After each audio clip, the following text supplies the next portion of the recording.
Thank you. Please be seated.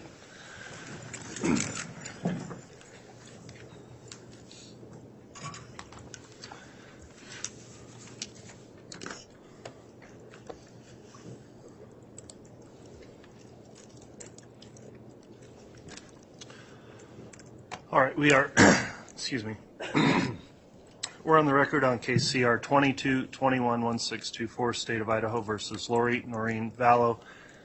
At this time, we have scheduled a jury instruction conference with counsel, the parties having both rested.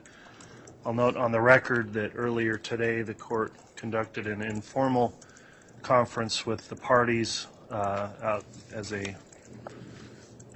we did take a stenographic record of those proceedings, and that was an informal jury instruction conference. We are now going on the record to look at final argument as to the proposed jury instructions. The prosecution's here present. The defense, as well as the defendant, is present in the courtroom. The jury is not present for these proceedings. The court would indicate the existing courtroom conduct orders are still in effect for this hearing, as well as the viewing locations and in this courtroom. At this time then, let me just inquire. We did redraft and sent the most updated version of jury instructions to counsel over the lunch break. I believe they've been received, and we'll go through them each at a time on the record. Did the state receive the new updated version of the jury instructions? Yes, Your Honor. All right. Has the defense received those as well? Yes. All right. Counsel, I'll note also we do have a draft version of the verdict form as well, which was just provided to counsel in paper copy. So at this time, we'll take up the instructions themselves. I'll note that the instructions 1 through 10 have previously been provided and read to the jurors. Those will be included in the jury instructions that will be provided to the jurors tomorrow morning. The court will go through and reread some of those instructions to be determined by the court as we go forward with the new instructions. So we'll take up starting at instruction number 11, and I'll just call through each of these on the record and indicate whether there's any objections or not. So on jury instruction number, what is now number 11, does the state have any objection to that as instruction as included in the draft? No, Your Honor, we do not. From the defense? No objection. All right, instruction 11 will be given. Jury instruction number 12, any objection from the state? No objection as to number 12. For the defense? Your Honor, we had previously brought up that some of the evidence or some of the exhibits are not evidence. I think jury instruction, the following one, number 13, may cover that. But if the language in jury instruction number 12 needed to reflect that, was our request. All right, the court's considered that request, that some of the exhibits were for a limited purpose. The court does have an instruction on number 15 that addresses that. I did consider that objection and will overrule it. So instruction number 12, as it's been submitted, is going to be supplied by the court. Jury instruction number 13. Your Honor, the state would suggest one change to the last sentence. The defendant may be found guilty or not guilty on either or both of the offenses charged. I think we would suggest that be changed to any or all of the offenses, since there are more than 2 charged. All right, response to that from the state? That makes sense, since there's more than 2 charges. Okay, that's a good catch. Thanks, counsel. We will amend jury instruction number 13 to conform with multiple charges here, so we'll get an amended version of that, which will not say either or both, so we'll correct that language. Thank you, counsel. Jury instruction number 14. The state has no objection to 14. The defense? On jury instruction 14, we proposed language to clearly identify what the court is talking about here. We proposed language that would, this evidence includes incidents in Arizona, including Charles Vallow, Brandon Bedreau, and 404B evidence. Since that's what this instruction is referring to, we thought a further explanation would assist the jury. All right. Does the state have a response to that? Your Honor, I think the state had previously indicated, and our position would be that adding that additional information may only confuse the jurors. The state's recollection and understanding is some of the evidence that came in regarding those individuals did not fall under 404B.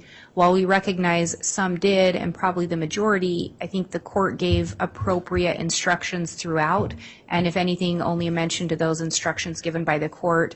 I believe those may be covered further in the jury instructions, but we believe the appropriate instructions have been given, and 14 as drafted would be the least confusing mechanism for the jury to receive this instruction. All right. Thank you, Ms. Blake. The court has considered the comment from both the defense and the state. After the informal conference this morning, we did add a sentence into this instruction, which is the second sentence that states, at the time this evidence was introduced, you were advised of its limited purpose. I think with that reference back to the advisement that occurred in court, as well as the remainder of this being a standard jury instruction that the court views as properly defining limited evidence as it relates to 404B, that continuing or ongoing objection will be overruled, and so this jury instruction number 14 is going to be given as it's indicated here in the draft. All right, on jury instruction number 15, I will note that we went in and took out 3 of the listed exhibits, which were summary exhibits, not demonstrative, and made that amendment during the since the last conference. And so with that in mind, does the state have any objection to 15 as it states now? No, Your Honor, no objection. From the defense? No objection. All right, 15 will be given. Instruction number 16.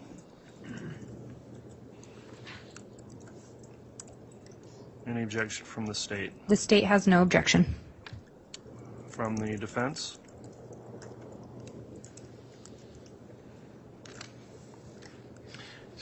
Since there was another instruction on aiding and abetting, we asked the court to consider the other language of aiding and abetting, and since they may be not defined the same, we will lodge an objection.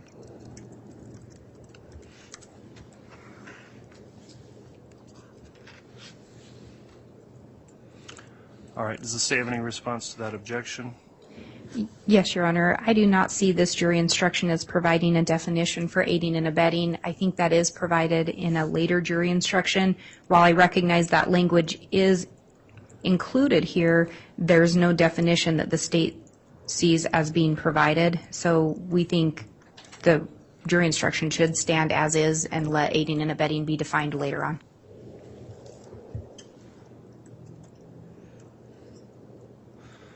All right, the court's considered the objection, and I will overrule that and allow for this instruction to be provided, as there is going to be subsequent definition of aiding and abetting within the substantive instructions. So jury instruction number 16 will be given.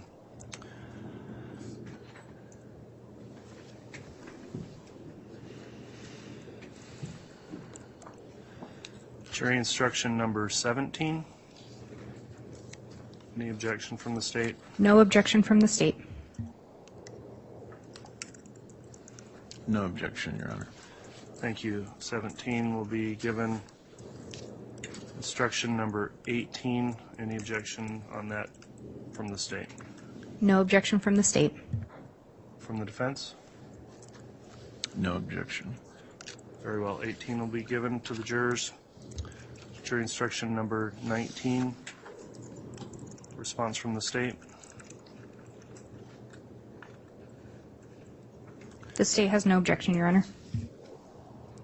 All right, and I will note on that one there were some revisions made as well on the break as accounting for the description of the crimes in the conspiracy charges. Mr. Archibald, upon review of that, does the defense have any objection to the way it's now written?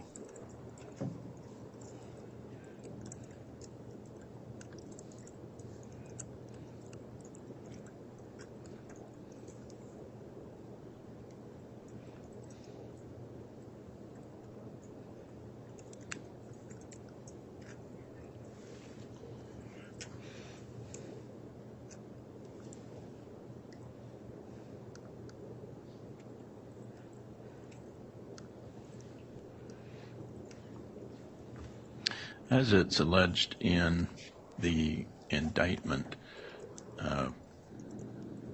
the grand jury combined first-degree murder and grand theft by deception into one count. That's count 1, and then both charges combined in count 3.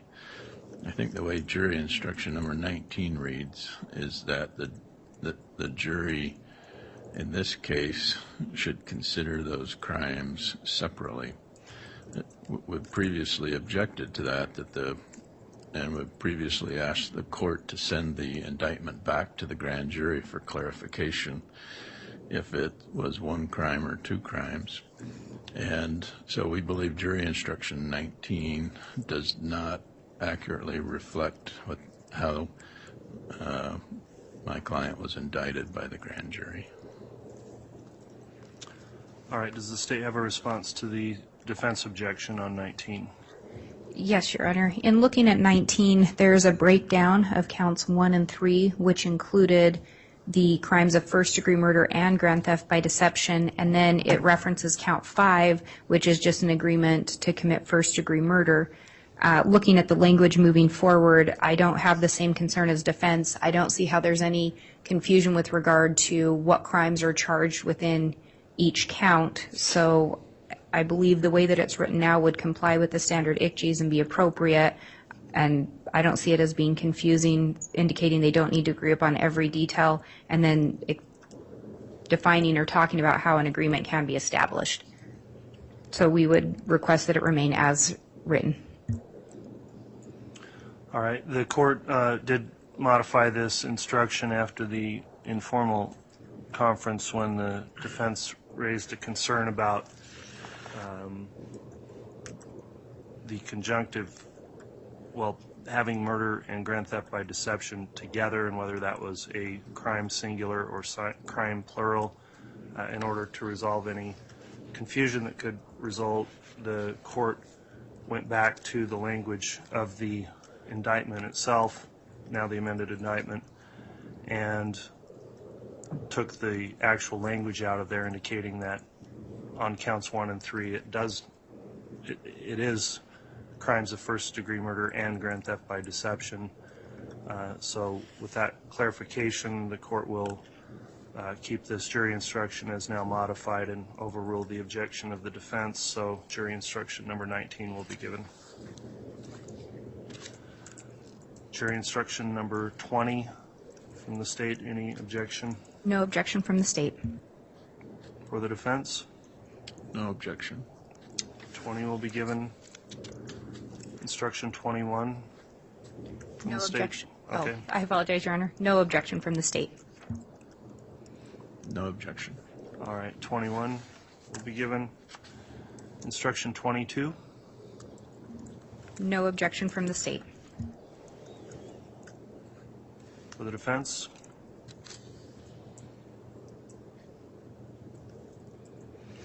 No objection. Okay. 22 will come in. 23. No objection from the state. For the defense? No objection. All right, that one will be provided. Instruction 24 for the state. No objection, Your Honor. For the defense. No objection. Very well. Instruction 25, I'll note this is one that was modified after objections were lodged, and with the new instruction, let me first hear from the state. Is there any objection to instruction 25 as it's now written? No objection, Your Honor. For the defendant. Our previous objection was to the addition of the federal agency or United States of America, so we'll stand by that objection. Okay, I'll note the instruction initially did not contain that federal agency or United States of America language. The court considered that objection and it was added in. Again, looking at the amended indictment as it's charged and relating to who person would be defined of within the theft offenses charged, the court finds it appropriate to include that information based on the request of the state. So the objections overruled and instruction 25 will be provided. Number 26 from the state. No objection, Your Honor. For the defense. No objection. All right, that one will come in. Number 27. No objection from the state. For the defense. Your Honor, this jury instruction number 27 was a subject of the amended indictment with different code sections and different definitions of theft. So where there's been some confusion on whether my client is charged with intent to deceive or intent to deprive, we lodge an objection. Okay, what's the response from the state? Your Honor, the state's response is this is in compliance with the standard Idaho proposed jury instructions. It also, regardless of which code section it's charged under, theft would always include the wrongful taking, obtaining, or withholding of property from the owner of another. The difference would be potentially by which means that was done. But given the court's ruling on that and the language reflected in the indictment, as well as the evidence that came in, we feel that this does conform in all aspects. All right, I've considered the objection on jury instruction number 27 as it relates to how the amended indictment now reads. The court does find that's an appropriate instruction that will assist the jurors in applying the law to the facts of this case. So jury instruction number 27 will be provided. Jury instruction number 28. The state has no objection. All right, and this is a long instruction. If you need a moment to continue to look at that, Mr. Archibald, you may.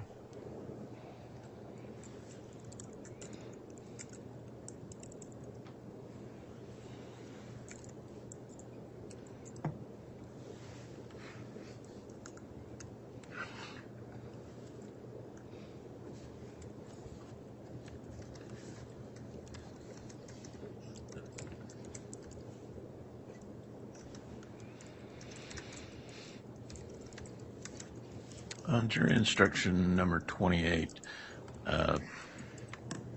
the defense lodged an objection due to the language in this instruction not mirroring the indictment from the grand jury. The indictment from the grand jury, the defense had requested that it be sent back to the grand jury for clarification, and this is now reflecting that issue, that the jury instruction tries to clarify what the grand jury could not. So we believe that that's improper for the court to fix the grand jury's errors. Some of the errors are contained in paragraph 3, where the and or language has been added. That's not what the grand jury indicted my client on. grand jury indicted Lori Vallow and Chad Daybell and Alex Cox and other co-conspirators. This jury instruction now says Lori with Chad and or Alex. So it's giving the state of Idaho more options in their charging, giving the jury more options to convict that the grand jury did not indict my client on. Also in paragraph 4, the grand jury described murder and grand theft as one charge. Again, the defense asked the indictment be sent back to the grand jury for clarification, and that request was denied. So we're stuck with murder and grand theft being one crime, not multiple crimes in paragraph 4. In paragraph 5, we believe this misstates the crime. Paragraph 5 of jury instruction number 28 says the defendant intended that at least one of the crimes would be committed. Again, we believe the grand jury indicted the defendant on one crime called murder and grand theft. And so because of those errors, we don't think that that this court should fix those errors at a jury instruction conference. So that's why we're objecting to jury instruction number 28. All right. Considered those objections, I'd like to hear a response from the state. Thank you, Your Honor. And I'll try to take them through the way defense did, because there were a couple different sections identified there. So first, looking at number 3, I think adding the and or clearly comports with the evidence presented. It's also, this is clearly a conspiracy charge, and in an earlier instruction, it specifically says an agreement between one or more persons does not require multiple persons to enter into that agreement. So considering that it comports with the crime of conspiracy as well as the evidence presented, I think that that is well within the court's discretion to do that, and that it would be appropriate, as well as complying with standard jury instructions. Looking at number 4, I don't see the same issue there that defense is pointing out. It clearly says to commit the crimes of murder in the first degree of Tylee Ryan and grand theft by deception. I don't see where those are separated out differently. I think the and is there. So I think that is written appropriately, and I'm not sure of the objection there. With regard to number 5, I think that absolutely comports with the Idaho standard jury instruction. Again, I think it comports with evidence presented in this case and is appropriate. However, we would leave 5 within the discretion of the court for the court to make the determination, but we believe that they are appropriate as written and comply and comport with evidence and the Idaho standard jury instructions. All right, thank you, Ms. Blake. This one, on paragraph 3, where it has an and or, I will agree with the state on that there are other instructions that cover that and the nature of a conspiracy where someone can, for example, enter later on. I think the evidence presented and the way it was charged in this case, it does not have the and or language in the information, which I considered, but also looking at the evidence that came about, and it does list all 3 people as co-conspirators, Lori Vallow, Chad Daybell, and Alex Cox. I think that given the other instructions that clarify how a conspiracy can be entered into, perhaps at different times, and also looking at the evidence of this case, that it would be appropriate to allow the jurors to consider the and or element of that as it relates to this charge. The paragraph 4, I think, does comport with the way the indictment now reads and has read, that it is a crime charge of first-degree murder and grand theft, and so it's got that conjunctive in there, combining them together essentially by using the word and. On 5, I do wonder if, because of the way it is charged, it wouldn't be more appropriate for it to read that the defendant intended that and take out at least one of, and have it read the defendant intended that the crimes would be committed. So if I remove the at least one of language, that I think may assist the defense, at least in terms of their addressing that question of whether or not this provides an option that's not contained in the charging document.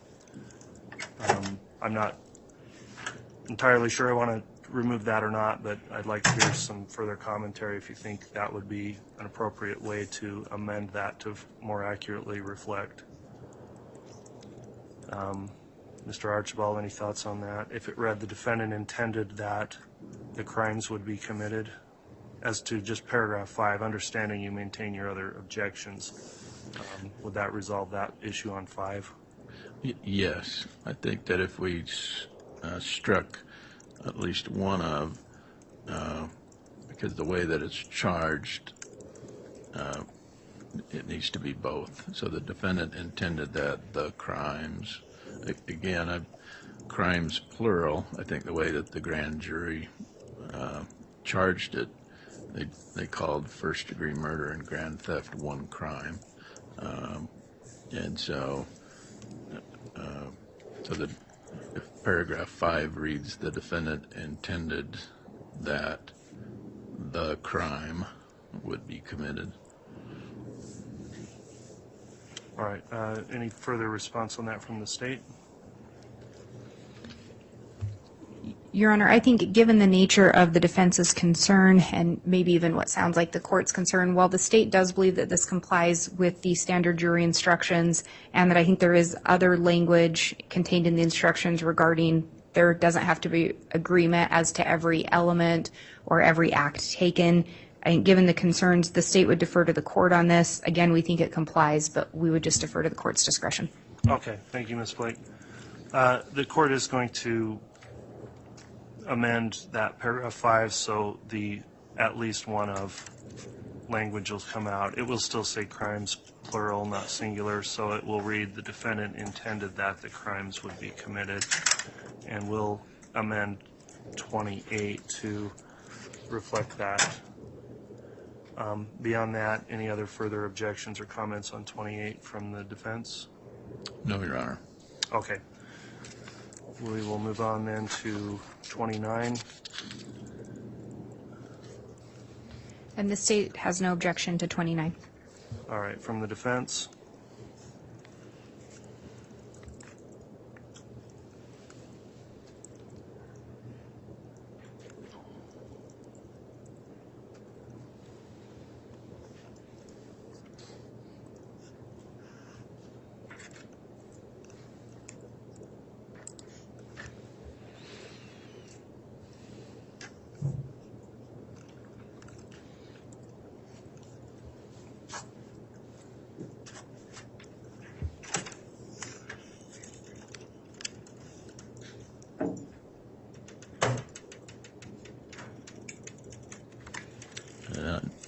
No objection to instruction number 29. Very well. Instruction 29 will be provided. Instruction number 30. I'll just note here, this instruction in many ways tracks instruction 28 that we just went through.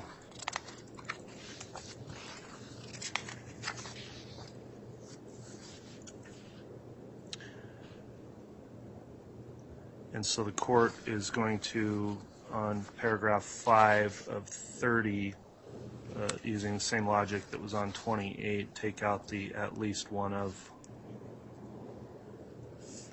and it will read, so paragraph 5 will read the defendant intended that the crimes would be committed. And so with that amendment, I'll hear from the state whether you've got any objections to that or any other part of this.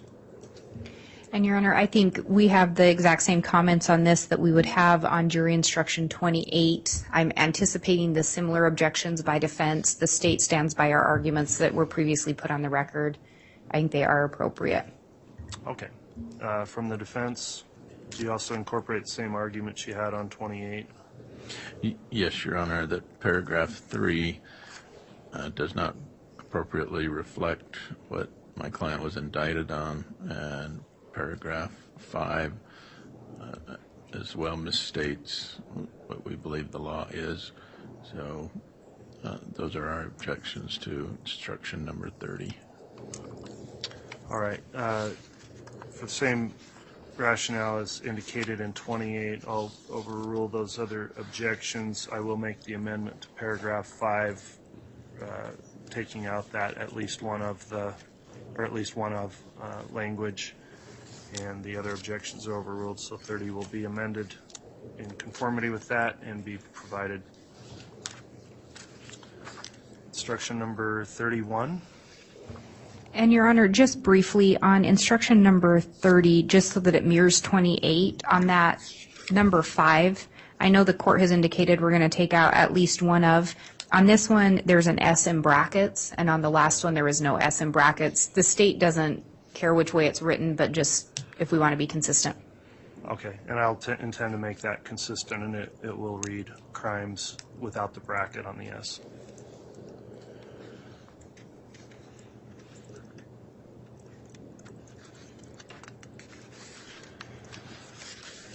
All right, let's look at 31 next. The state does not have any objection to 31.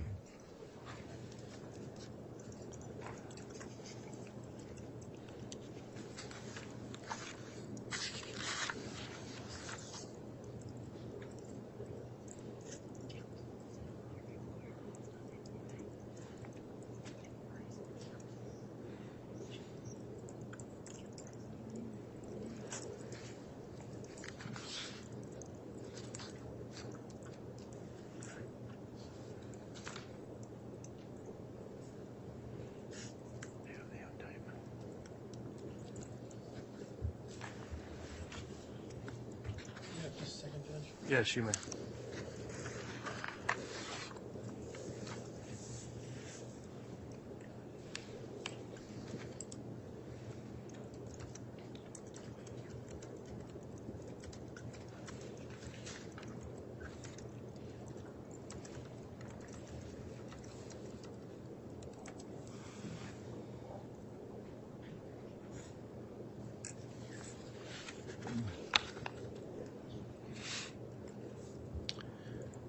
In jury instruction number 31, we had brought to the court's attention that the way this jury instruction reads is not how the grand jury indicted her. And in counts 2 and 4, the way my client was indicted says that as part of a common scheme or plan or continuing criminal transaction between Madison and Fremont counties, was concerned in the commission of a first-degree murder and did aid and abet in its commission, or not being present, advised and encouraged its commission, or by command compelled another to commit the crime, and did so with malice aforethought, and did so willfully, deliberately, and with premeditation. So the way jury instruction number 31 reads, the defendant engaged in conduct or did aid, abet, advise, counsel, or procure another to engage in conduct which caused the death of J.J. Vallow with malice aforethought, and the murder was willful, deliberate, and premeditated. So my client was indicted as part of a common scheme or plan or continuing criminal transaction. That's not contained in jury instruction 31. The word counsel in jury instruction number 31 was not part of her indictment.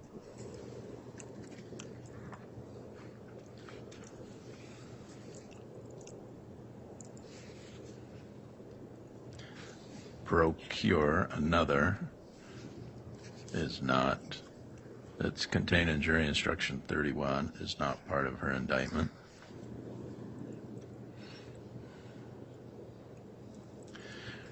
So we believe the court in jury instruction number 31 is instructing this jury completely different than how the grand jury indicted her.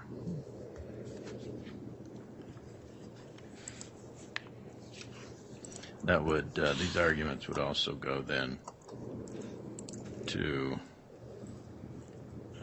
the previous count 2 in the indictment, or instruction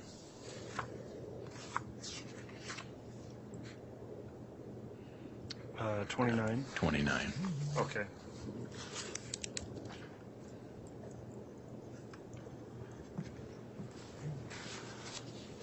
All right, so the, paraphrasing here, but the defense has raised an objection, and now I'm addressing the state that I recognize there's Idaho Criminal Jury Instruction 704A, which is the standard instruction for first-degree murder, malice aforethought, contains certain language in that, and they are objecting based on differing language contained in the indictment. So how does the state respond to that disparity between the language of the indictment and the language of the standard malice aforethought jury instruction? Thank you, Your Honor. With regard to the first part, the common scheme or plan or continuing criminal transaction between Madison and Fremont counties in Idaho, the state's position would be that was a preliminary issue regarding venue in order to have both counties as a potential place where the crime was committed when the actual element is to prove within the state of Idaho. So that was a preliminary issue dealing with venue, and I do not believe is a required element to be proven, so would not be included on jury instructions. So that's the state's response with regard to that. The second part, we would argue that this does comport with the standard Idaho criminal jury instructions, and it is the language contained under the statute for which Ms. Vallow is currently charged. With regard to the language comes from the principal statute under the Idaho Code, and then is attached to the crime of first-degree murder as a principle to first-degree murder. So the language is contained within the statute, and the language does comport with the Idaho standard criminal jury instructions.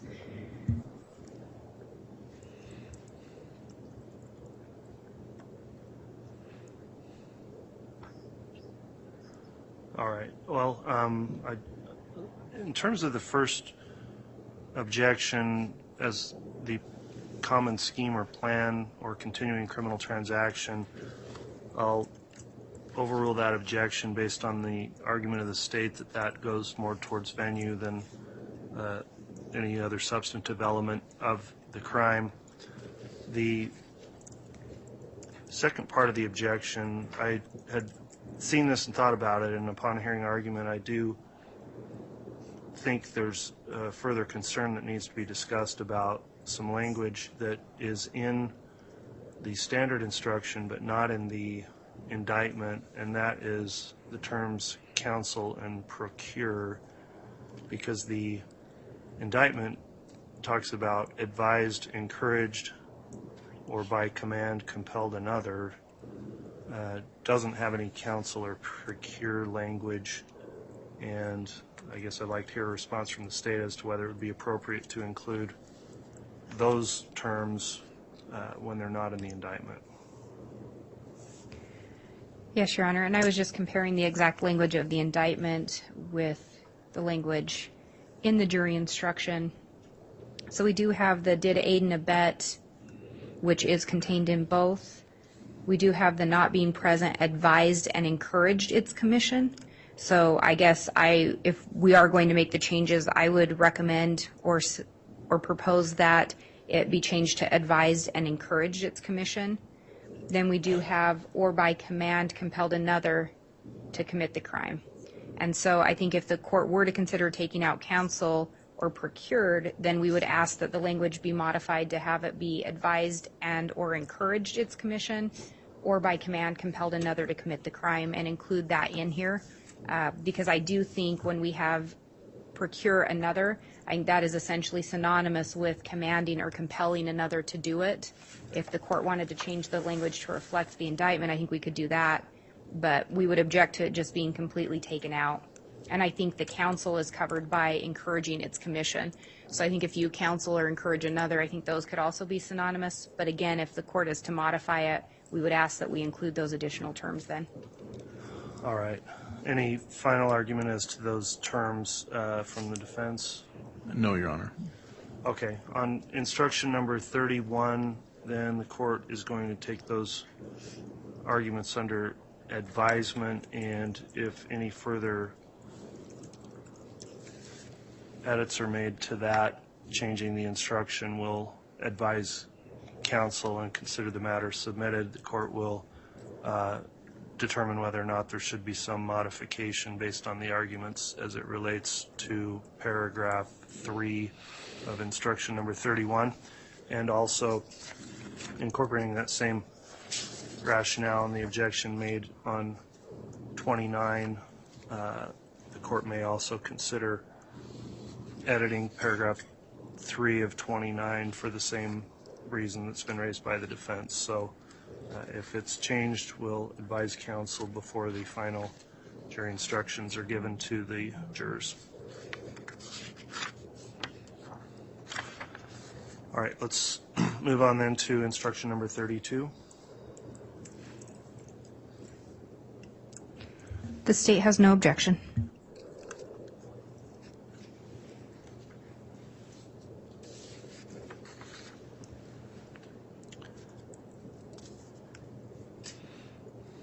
Mr. Archibald?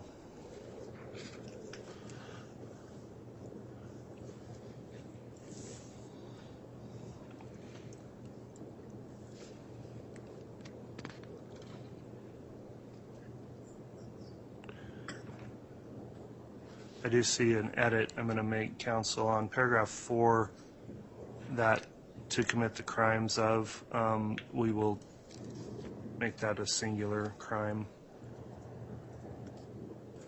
I think that was a carryover from the other conspiracy counts.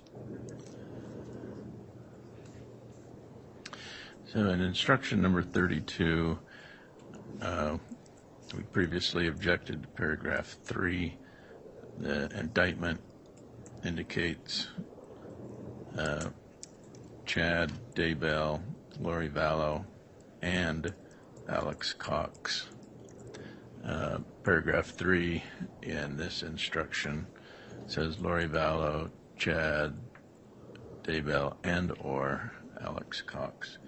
So we believe that this instruction gives more options for conviction as to other than how she was indicted.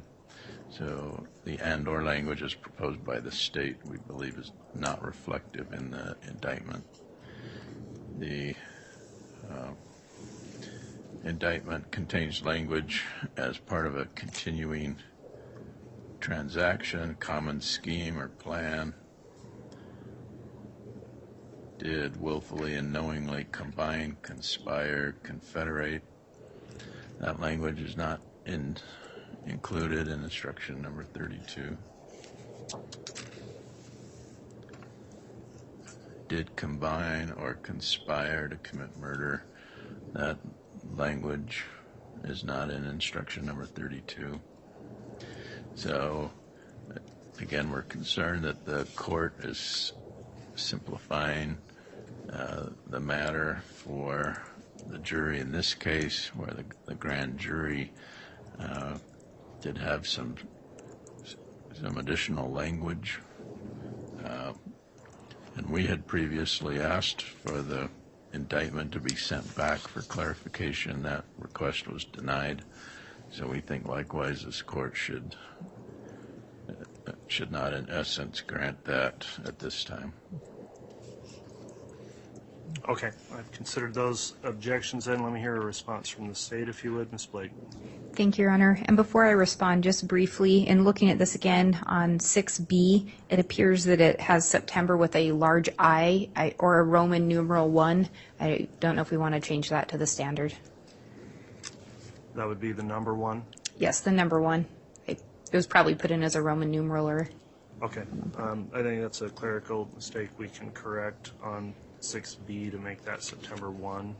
I just didn't want to forget. And then with regard to the response, as the state has previously indicated on that and/or, it does comport with the evidence submitted in this trial. It comports with also the previous instruction given regarding a conspiracy and that it can be one or more persons. So we do believe that that is an appropriate jury instruction with regard to that and/or. In response to defense's position that this does not contain all of the language from the indictment, it would be the state's position that this does comport with the Idaho Standard Criminal Jury Instruction. In addition, there was mention that it may be oversimplifying. It would be the state's position part of jury instructions would be to simplify or make things not confusing for the jurors, and where it does comport with the standard jury instruction and it comports with evidence presented, I think it would be an appropriate instruction to be given as written. So for those reasons, the state would ask that it remain as in its current form. All right.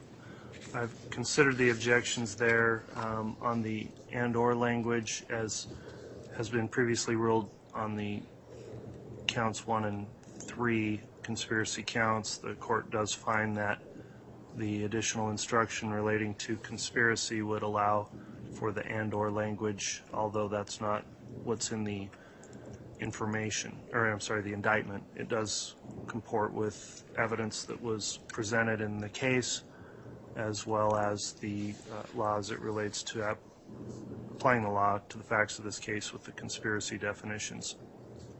So the objection's overruled on that.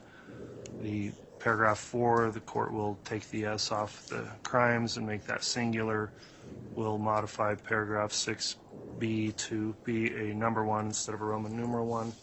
Fix that as well. The court's considered the additional objections lodged by the defense on instruction number 32, and will overrule those objections as previously stated on the other conspiracy counts that were argued earlier. Let's next look at instruction number 33. No objection from the state. From the defense.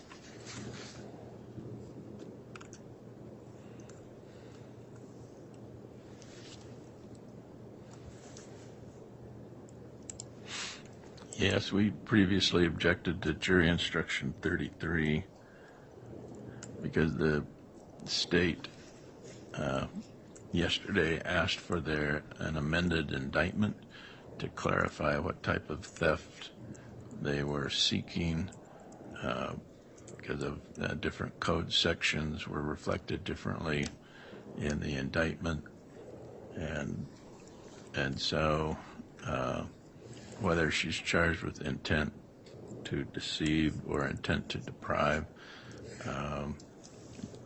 those are different.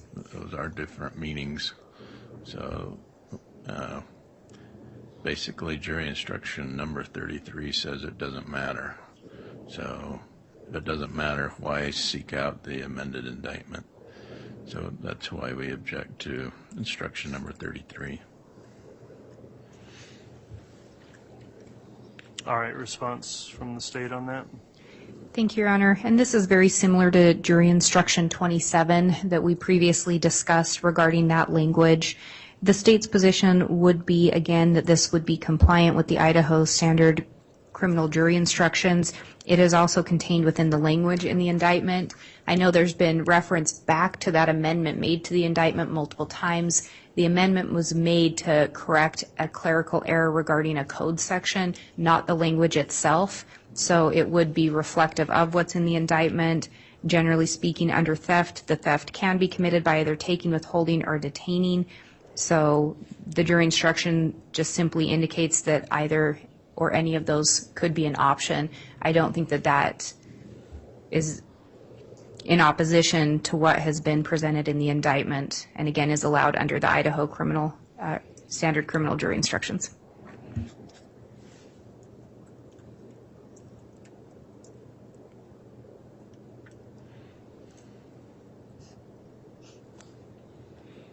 All right, I'm just rereading this instruction.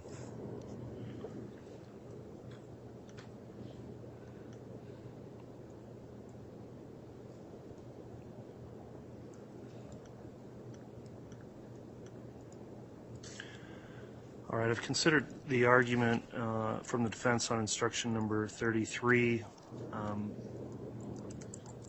There's some case law that also talks about jury instructions. There's a case, State versus Lees. It's a Idaho Court of Appeals case. Don't have a good site, but it's 364-16210 Westlaw 9587784. But anyway, it cites to other cases, the Severson case, 147 Idaho at 710, and talks about instructions that are on the nature and elements of the crime charged and essential legal principles applicable to the evidence that has been admitted. So I think it is within the discretion of the court to allow for instructions that also go towards the nature of the evidence that's been admitted in the case and not only the charging documents. I'll also note that in this instruction, this is specific to count 7, which is the grand theft charge, which was not. Let me review that. I think on that.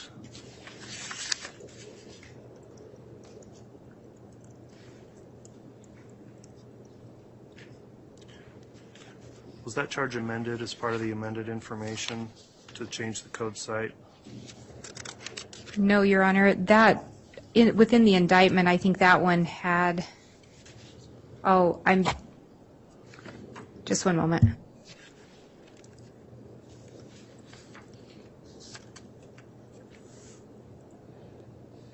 It does have the 24032A code site. Yes, I'm looking at the amended indictment as if it were the original, so I apologize, Your Honor. I was double checking that. It was amended, but I would note the language in there has always contained the by deceit with intent to deprive another, and then it goes on to eventually say wrongfully take, obtain, or withhold, and I believe that that is indicative of the same language within the jury instruction.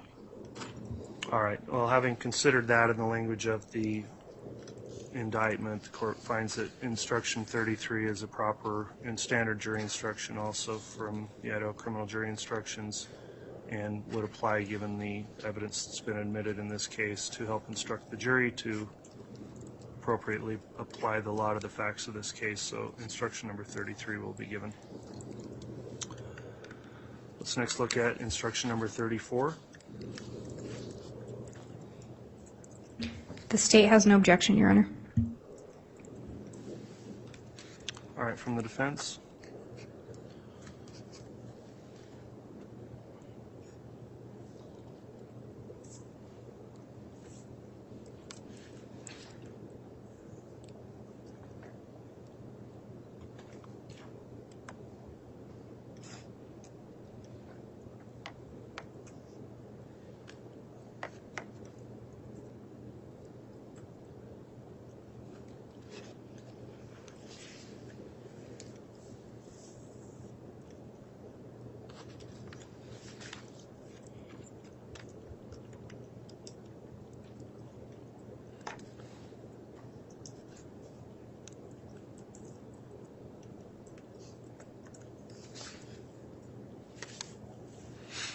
No, instruction number 34 does not contain the same language as the indictment from the grand jury regarding the elements of grand theft.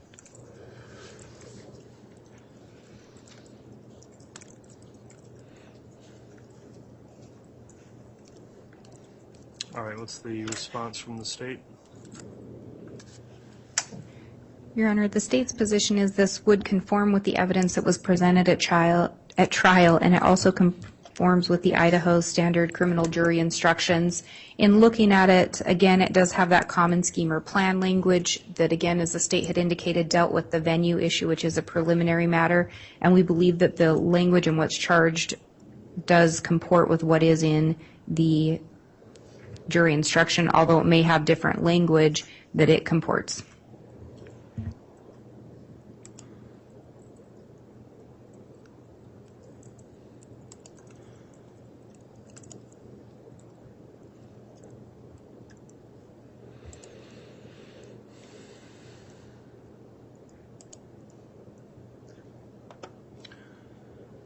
On this instruction, the court did review the language of the amended indictment as well as the standard jury instruction, which was Idaho Criminal Jury Instruction 543, and went through to make sure that all of the appropriate elements of that offense are contained in the instruction. It's the way the statutes set it out for the theft statutes. They're kind of mixed in between the types of theft by deception, and then you have to go to the definition section above that also. And so looking through that, the standard instruction 543 pulls those things together to cover the elements. So because this is based on the 543 instruction and having confirmed the language in the indictment, the court does find that the instruction properly instructs the jurors as to both the elements of the offense as well as comports with the evidence that's been admitted in the case for the jury to consider. So considering all that, the court will overrule the objection of the defense, and jury instruction number 34 will be provided. Let's next look at instruction number 35. The state has no objection. Well, and we can the discuss, instruction. there is also this gets to the verdict form. So once this is completed, we'll include we'll include the content of the verdict form will be part of instruction 35, but of course there will only be a single verdict form that will be provided to the jurors for the presiding officer to sign. The court did submit a proposed copy of a verdict form, so since we're on this instruction now that would contain the sample verdict, if you have any comments relating to the proposed verdict form, let's take those up along with instruction number 35. So starting with the state, do you have any comments on the verdict form? Yes, Your Honor. With regard to question number 2, we would propose that the and grand theft by deception with the question and grand theft by deception be removed. And with regard to question number 4, similarly, we would request that and grand theft by deception be removed on that one. And then same on question number 5, that and grand theft by deception be removed.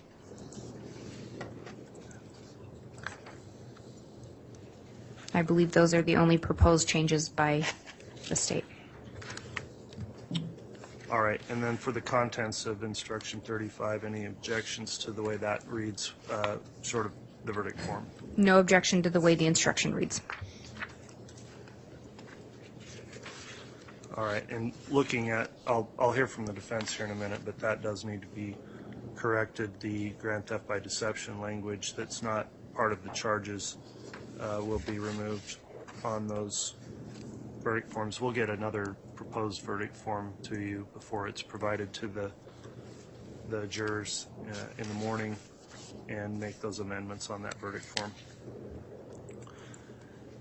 Let me hear from the defense now, noting those changes that will be made on the verdict form to comport with the charging language of the indictment. Do you have any comments, Mr. Archibald?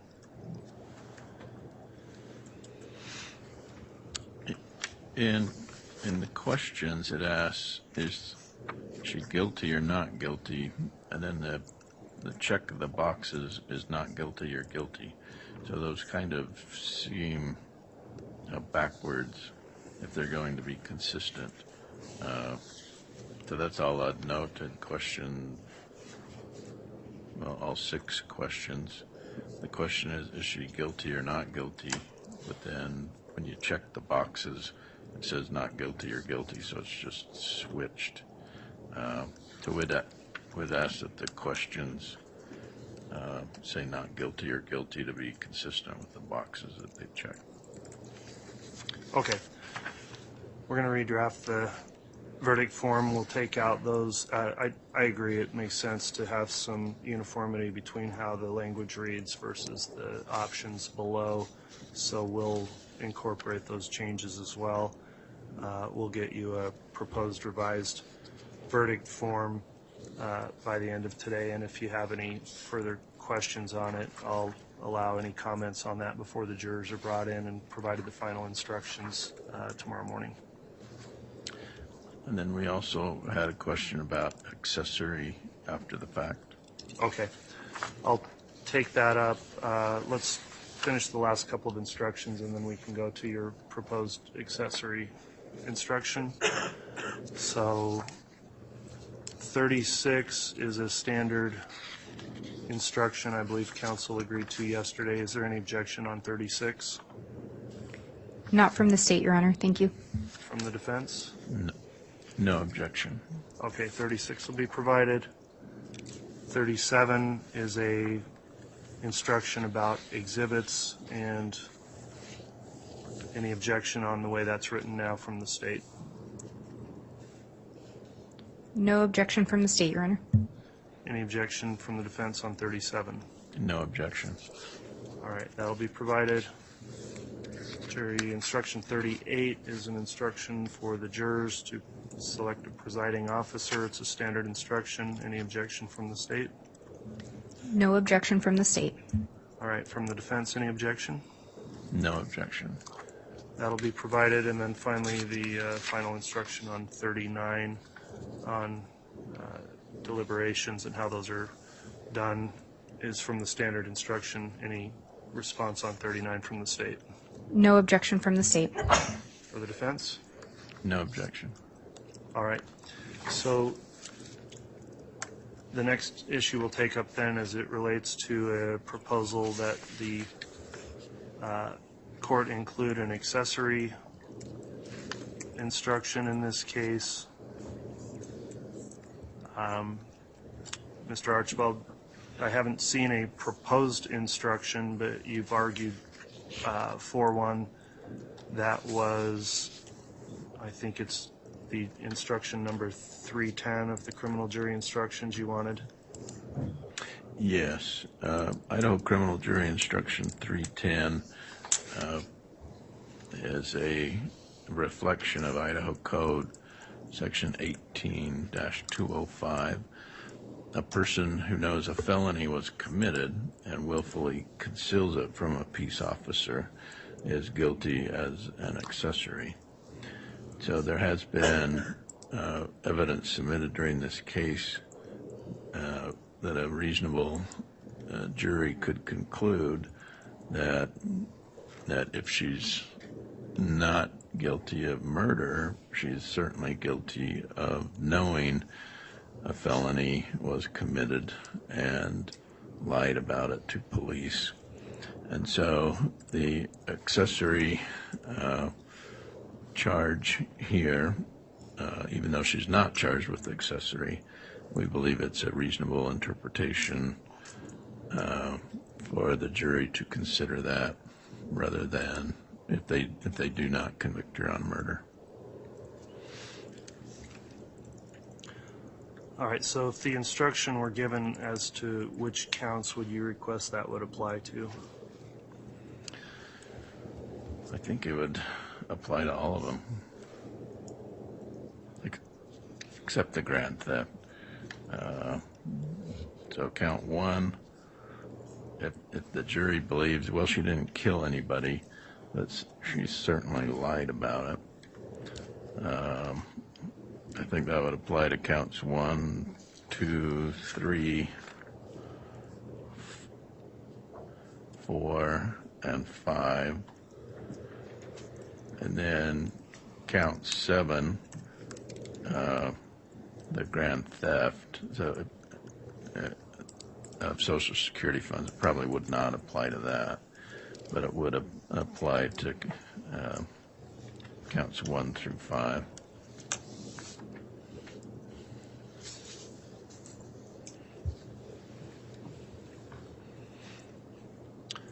All right, I'd like to hear some response then from the state on whether or not an instruction in conformity with criminal jury instruction 310 would be appropriate in the case. Thank you, Your Honor. The state's position is that it would not be appropriate. Essentially, it's being requested as a lesser included offense instruction for several of the counts here. In looking at Rome v. State 164 Idaho 407, that's an Idaho Supreme Court case from 2018. When we look at the language in that, it's a little bit different of specifically what was being determined. In that one, they were attempting to include accessory after the fact as a lesser included of an aiding and abetting, but that would lead into a jury instruction providing that you don't consider the differences necessarily between aiding and abetting and principles with certain things. But the bigger part of it, I think, and what we would indicate is that one offense is not considered a lesser included of another unless it is necessarily so under the statutory definition of the crime.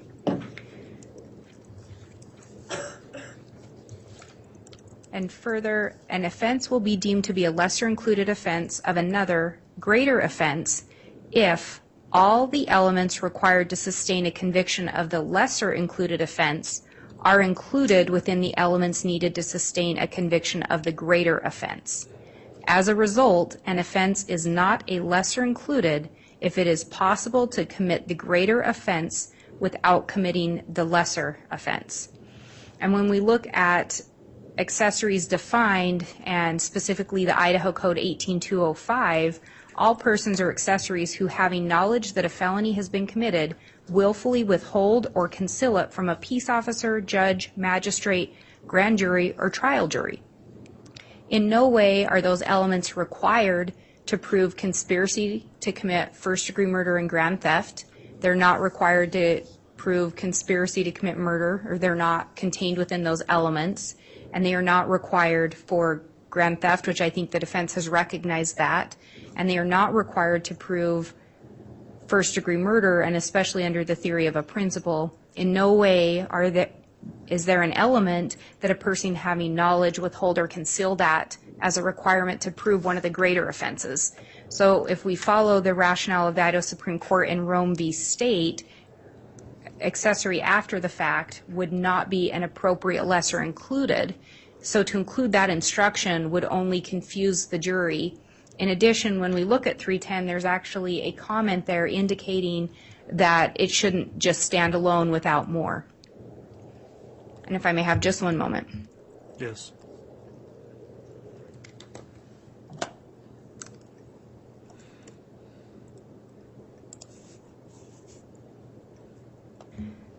So given, again, looking at that standard jury instruction in conjunction with the 18205, Idaho Code 18205 that it mirrors, and then looking at the case law from the Idaho Supreme Court, it simply is not an appropriate jury instruction and would only lead to confuse the issues and confuse the jury because it is not an appropriate lesser included offense. So for those reasons, we would request that the court deny the defense request to have that jury instruction added. All right, any response from the defense before I make a ruling on this proposed instruction? No, Your Honor. All right, the court's considered the defense request to include the accessory instruction.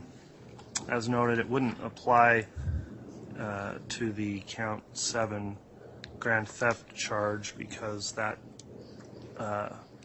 charge is only as against the defendant here. The accessory instruction talks about another person, so it talks about the person charged. If you willfully conceal it says a person who knows a felony was committed and willfully conceals it and protects the person charged is guilty as an accessory. I've considered the argument by the state for the rationale stated in Rome versus State about whether or not it's an appropriate lesser included offense, and considering the evidence that's been presented as well as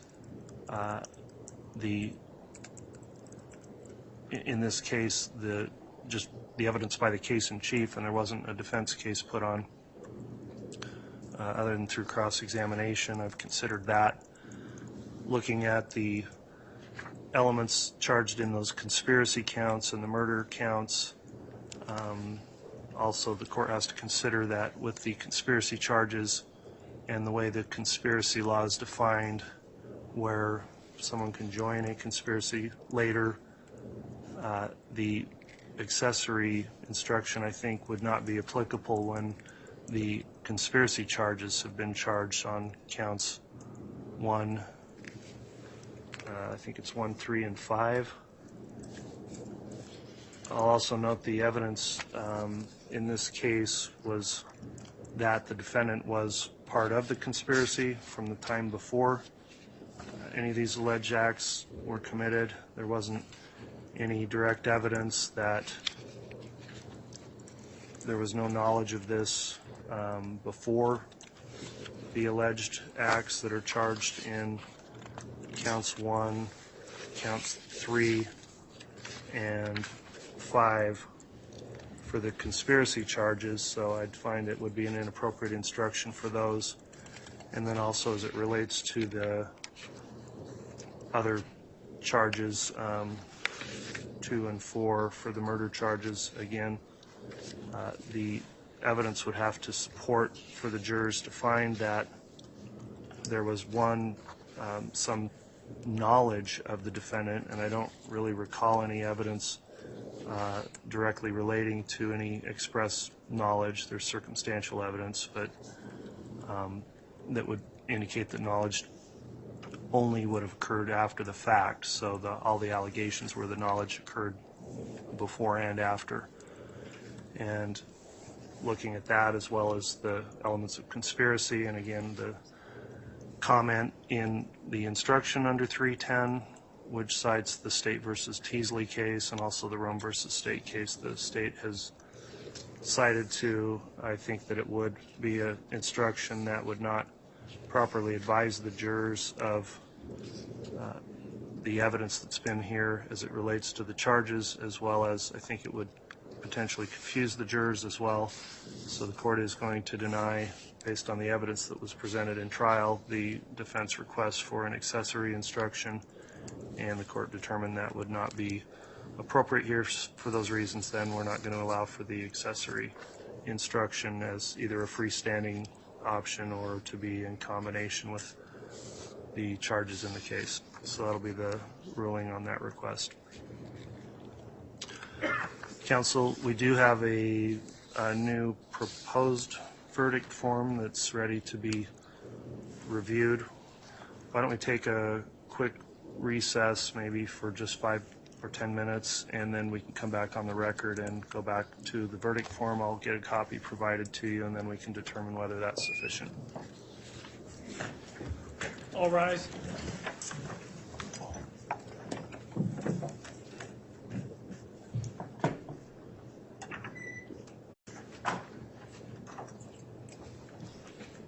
Thank you. Please be seated.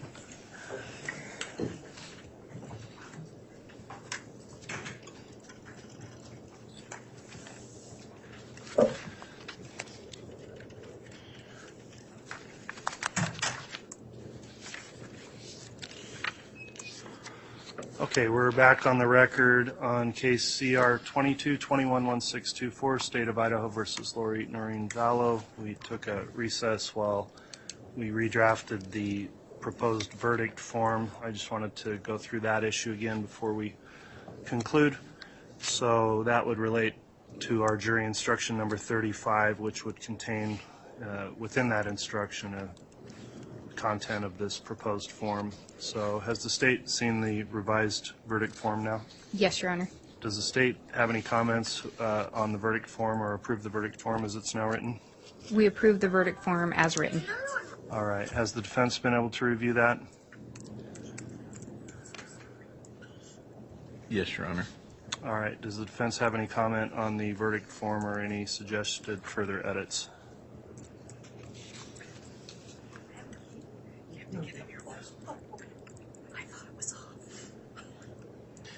You know, just reading the verdict form, it sure seems like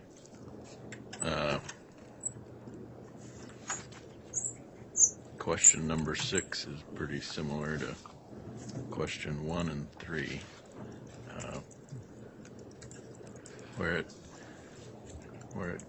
where they all contain the same charge of grand theft. All right, the counts are as set forth in the in the indictment. So 6 is a question as it relates to count 7 of the indictment, which is the grand theft charge. So that's my only observation. I realize that's how they charged it. All right. Understood. So, counsel, the court will intend to provide that as incorporated in that instruction 35. If there's any other revisions or rulings, the court will put up those on the record in the morning before our closing arguments. The court also will, before the jury comes in, plan on finalizing the ruling on the Criminal Rule 29 motion that was argued and taken under advisement. And then we will, assuming that allows us to move forward with closings. If so, then we'll have closings starting tomorrow morning. Is there anything else we need to bring up? One other point, actually, I wanted to mention, counsel. On the information, which will be the amended, I'm sorry, I keep saying information, but it's the indictment. On the amended indictment, the jurors have not had a copy of that previously provided. They've been read from it in the instructions, but they will, in deliberations, have a copy of that. The court would intend to redact out the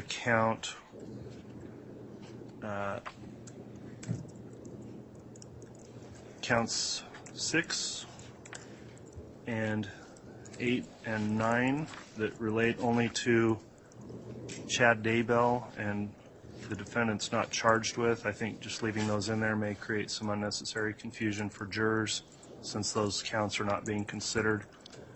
I'd like to hear if there's any comment on that plan to redact those uncharged counts as against this defendant from the amended indictment before it's provided to the jurors.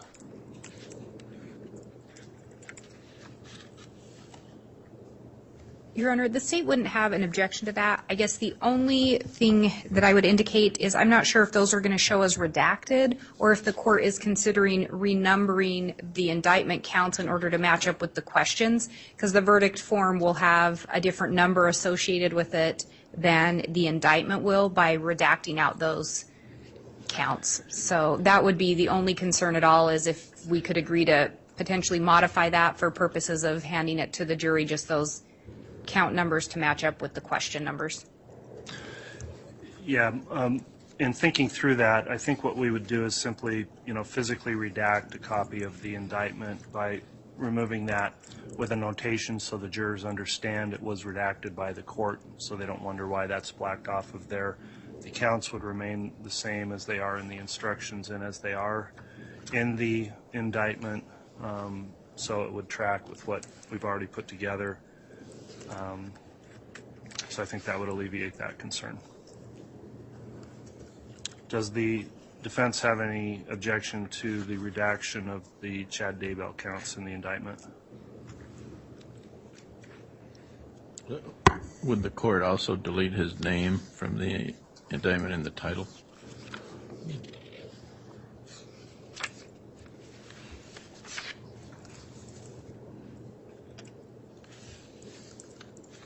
And Your Honor, if the court could be heard on that, if the court is considering that. Yeah, go ahead.